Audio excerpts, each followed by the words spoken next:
He missed out on the fastest lap so far. Yeah, well, it was a good lap. He went fastest initially, of course. Karun.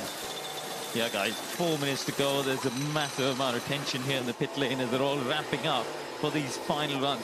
I mean, this scenario where the order is at the moment is ideal for Vettel, isn't it? He wants to have the two Red Bulls and Raikkonen between him and Hamilton. That is exactly what they want out of this weekend for the World Championship. So Ferrari will be keeping everything crossed, maybe hoping for a red flag at this point or something. Yeah, or a little rain shower, that would do them, wouldn't it? Yeah, well, just looking at the sectors and where the opportunities lie, Daniel Ricciardo is the fastest man in the last sector, and he's got 10th and a half over Vettel. So they've certainly got the pace there. It seems to be the middle sector that, well, actually, looking at it more closely, it's Vettel in that first sector where he's really nailing the Red Bulls. And Hamilton in the middle sector is struggling, giving away 3/10 to Ferrari and the Red Bulls. So interesting how these three different teams and drivers and cars deliver their lap time.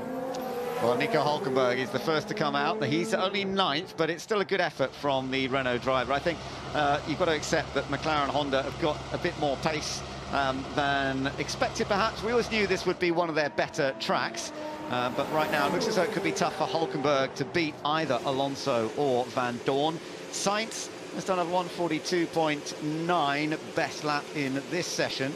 What did he do earlier? He did a 1:41.8. So you would think that maybe Sainz could find a little bit more performance on his final run as well. But it's that calm before the storm. Here we go. It begins again. And Kimi Raikkonen is the first of the front runners to come back out on track. He has done a good job. He was 4th at the moment. So behind Vettel, what was the gap to Vettel? It was about 0.4 of a second. So quite a big gap still. So the moment for the driver now that blankets come off, they waved out of the garage, they drive down the pit lane, they take a breath and know that this is it. You know, how they perform and warming up the tyres, preparing themselves for the lap ahead. Everything they've learned so far, this is the maximum amount of information they have on track conditions. And it's a beautiful journey, slightly into the known unknown, if that makes any sense. They know what they know, but they don't quite know where the absolute limit might be as the track continues to evolve. And Bottas needs to find something here as well, even if it's just in terms of time and not position, because he's at the bottom end of that group. He on board with Sebastian Vettel as he builds up on his outlap. This lap is almost as important in some ways, because they've got to get the brake and tyre temperatures to their absolute optimum. Yeah, and what makes it a little bit easier at this stage when there's so few cars out on track, you've got the top 10 shootout, you get less anxiety about where you are in your track position and trying to avoid other cars. You also know that everyone's on an outlap right now, so you cannot hold someone up. You know, no one's on a time lap, so you can relax into really focusing, into feeling the tyres through the steering wheel, feeling the tyres through your back and your seat of your pants, and all of that is what's telling you just what the potential is within the car. Interestingly, Hamilton and Vettel are one behind the other in the order. Hamilton's just ahead of Vettel, then Ricciardo's behind. This is going to be really interesting. They'll all find some space, of course. Kimi's been told over the radio that his tyre temperatures are better than the first run. He's been told you're in a good place. So maybe we can see a mega lap from Raikkonen, but we do expect Vettel to have that little bit extra pace. Yeah, just before we came on board here with Verstappen, who's got a nice clear track ahead of him. Raikkonen's already at turn 3. We saw Daniel Ricciardo. I think he was right on the gearbox of Vettel, so they're compromising a little bit at the start of his lap. Yeah, well, let's watch Verstappen. That looks tidy enough through turns 1, 2, and 3, right out to the wall. Maximum acceleration, took it right to the wall, and that bottoming, the sparking, you see, that unsettles the car, it unsettles the aerodynamics, and that looked a lot more than we saw with the Ferrari earlier.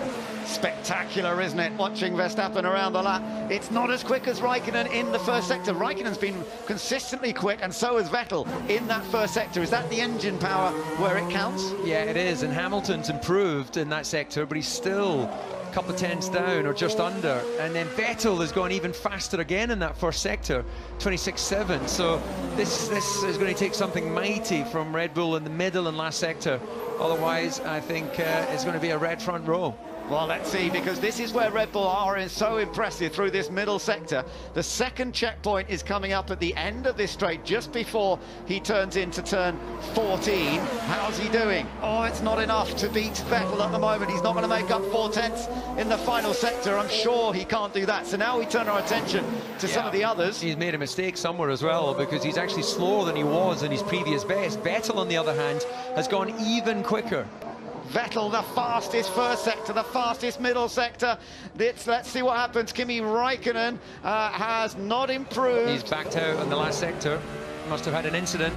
So we're keeping an eye on Verstappen. We're going to be watching Ricciardo as well, of course, to see what he can do. Ricciardo on to personal bests, but who's going to set the pace here? Verstappen stays second. It's not a better lap from him in the end. Hamilton comes across the line and he is fourth, and Vettel goes faster still. It's a 1:39.4. Here comes Ricciardo. Can he do anything across the line? No, he stays in third place. So it is Sebastian Vettel, unless Bottas can do something outrageous, but he can't. He stays sixth. Sebastian Vettel has taken pole position, his third pole of the season, along with Russia and Hungary. It's his fourth pole position in Singapore and the 49th of his career, and he certainly needed that one. This was Raikkonen. Did he make a mistake somewhere, David? Yeah, locked the wheel as he ran into the braking zone there, and you can see, knowing that he made the mistake, he just gets pulled out towards the wall. Small contact, no damage, but he knew he'd lost lap time. Vettel still has both Red Bulls and his teammate between himself and Hamilton. That was Vettel. Look at how he was pushing it. That was brilliant. That shows how much he wanted that pole position. He would have known before the contact came that that car was going to hit the wall, but just beautifully timed, and hits it with the front and rear wheels nice and flush, and continues on to have what's a healthy gap at the front. P1 Sebastian, pole position. Nice one, nice one. Yes! Ragazzi, che grande! I touched the wall badly out of 19, but I had to go for it. Grazie. Grande lavoro. Grande, grazie. He is amazing here in Singapore, Sebastian Vettel, and he has now become the record holder for a number of pole positions. It was 3-all between himself and Hamilton coming into this event. He's now taken his fourth, but more importantly, there's Max Verstappen alongside him on the front row, Daniel Ricciardo behind him, Kimi Raikkonen, and then Lewis Hamilton, who is fifth on the grid. Fifth and sixth, the two Mercedes, like 2 years ago. They haven't been able to make the car work effectively, but the first front row start of the year for Max Verstappen, a brilliant effort from him, and this time he was a full 0.03 of a second faster.